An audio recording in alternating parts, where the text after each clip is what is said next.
Good morning friend, Priyanka লাইফস্টাইলের নতুন আরেকটি ব্লগে আমি প্রিয়াঙ্কা আপনাদের সবাইকে স্বাগত জানাই। সবাই কেমন আছেন? আশা করছি খুবই ভালো আছেন, আর আপনাদের ভালোবাসায় আমরাও খুব ভালো আছি।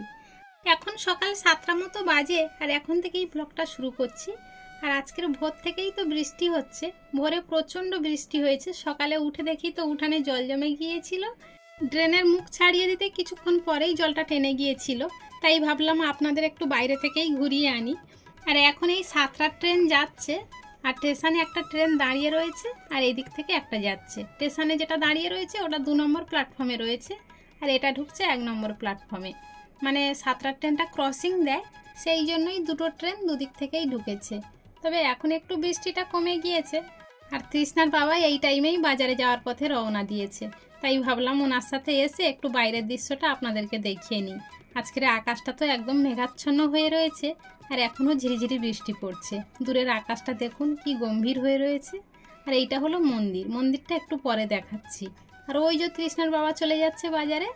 এই যে 2 নম্বরে ট্রেন দাঁড়িয়ে রয়েছে, আর 1 নম্বরে তো ট্রেনটা গেল, সেই জন্য 1 নম্বর লাইন দিয়েই যাচ্ছে। যেহেতু 2 নম্বরের ট্রেনটা এদিকে আসবে, আর 1 নম্বরেরটা তো ওদিকে বের হয়ে যাবে শিয়ালদাহর দিকে, ওই জন্য 1 নম্বর দিয়েই হাঁটতে হাঁটতে যাচ্ছে। আর আমাদের বাড়ির কাছে ট্রেন লাইন বলে ট্রেন দেখতে দেখতে আমাদের অভ্যস্ত হয়ে গিয়েছে।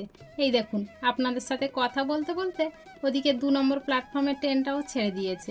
দাঁড়ান একটু সরে যাই, অনেকটা কাছেই আছি লাইনের, না হলে ট্রেনের যা হাওয়া দেবে তাতেই আমার ছাতা উল্টিয়ে যাবে। এখন তো আমি ছাতা নিয়ে দাঁড়িয়ে রয়েছি যাতে ফোনটা আমার না ভিজে যায়। বলতে বলতেই ট্রেনটা গায়ের কাছে চলে এসেছে। এত সুন্দর দৃশ্য, ওই জন্য ভাবলাম আপনাদেরকেও সঙ্গে নিই। এত সকালের ট্রেন বলে দুটো ট্রেনই ফাঁকা, কিন্তু আবার শিয়ালদাহর দিকে যেটা যাচ্ছে ওটা কিন্তু একটু পরেই সব টিপটাপ ভিড় হয়ে যাবে। এইটাতে আর ভিড় হবে না, আর 4টে স্টেশন গেলেই এর শেষ প্রান্ত। চলুন আজকের মন্দিরটা দেখিয়ে নিই। বাড়ির কাছে মন্দির, কিন্তু আপনাদেরকে কোনোদিন দেখানো হয়নি।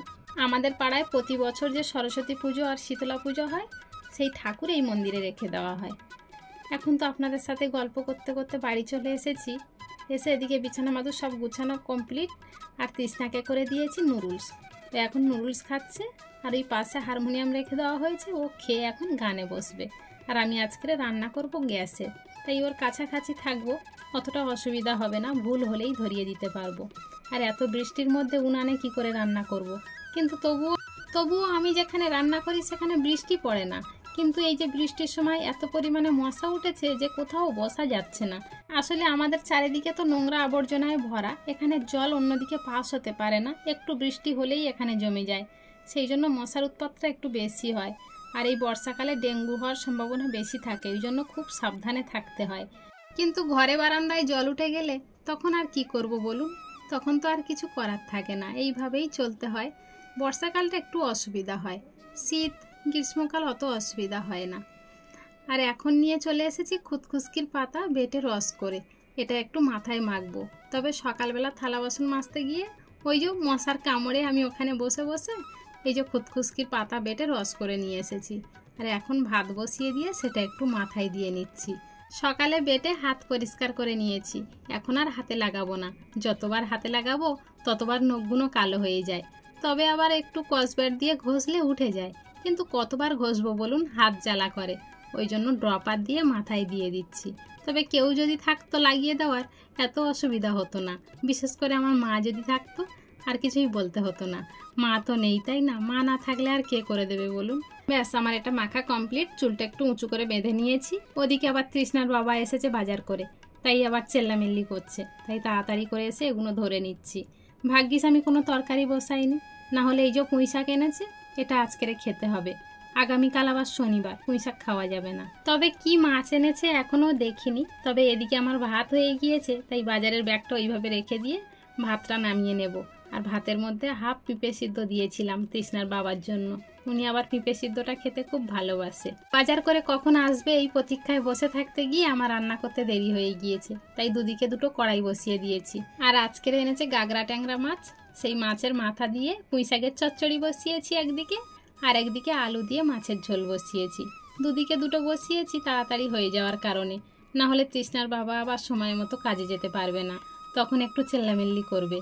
আর প্রতিদিন তো আপনারা দেখেছেন তৃষ্ণার বাবা মুড়ি, কলা, আম এইসবই খায় সকালে।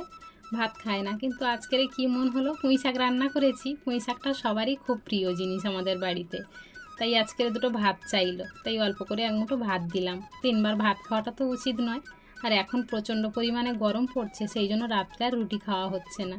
এদিকে আমি আর তৃষ্ণা ভাত বেড়ে নিয়েছি খাবো বলে, মহারানী আবার বাটি দিয়েছে যে ওর মাছের তরকারি বাটিতে দাও। তাই তৃষ্ণাকে আবার সব কিছু সাজিয়ে ওর ভাতটা গুছিয়ে দিয়ে আমিও ওদের সঙ্গে খেতে বসে গিয়েছি।